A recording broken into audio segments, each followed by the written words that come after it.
So one time I spent almost a whole week waiting for my partner to apologize to me while our relationship was falling apart. And it genuinely did not occur to me that I was the one that was making it worse. We'd had an argument on a Saturday night. It was about money. They spent money they told me they were not going to spend. They'd said they weren't going to spend it, but they did it anyway. We argued about it. We went to bed angry, and the next morning we didn't even speak to each other. And I remember thinking, I'm not going to chase them. They did it. They knew that I was upset. When they were ready to talk about it, we could talk about it. But Monday came and still they had not said anything. And on Tuesday, they started acting very differently around me. They were being very careful how they were talking to me, and that actually made me more annoyed. I asked why they were acting that way, and they said, because I don't know what side of you I'm going to get today. And I said, what does that even mean? And they just said, never mind. So now I was angry about that too. And then Wednesday night, they finally tried to talk to me about it. They said, every time I try to tell you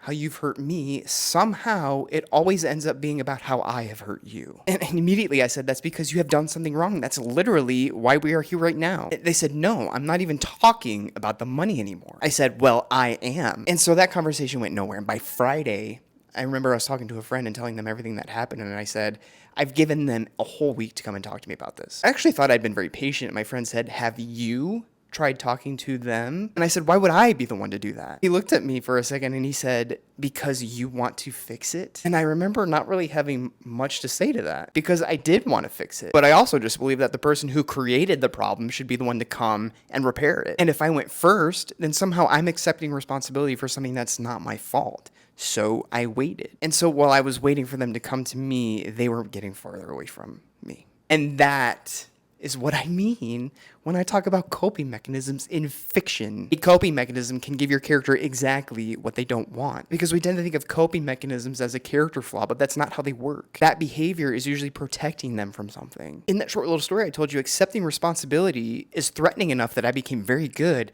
at locating a problem outside of myself. If you asked me what I was doing, I would never say that I'm externalizing responsibility because feeling wrong makes me uncomfortable. I would have said, I'm waiting for that responsible person to apologize to me. And that is what makes coping mechanisms so useful in fiction. They make complete sense from inside the character and create enormous problems from outside of them. Imagine a character who wants to repair their marriage. That is their goal. But every time their partner says, this thing that you are doing is hurting me, they don't hear that. They hear you blaming them. But every time that protection works, the marriage gets a little worse. The character brings that obstacle with them everywhere they go. And because they experience that coping mechanism as reasonable, they're probably not even aware that they're doing it. You don't have to manufacture any kind of conflict. The coping mechanism is going to do all of that for you.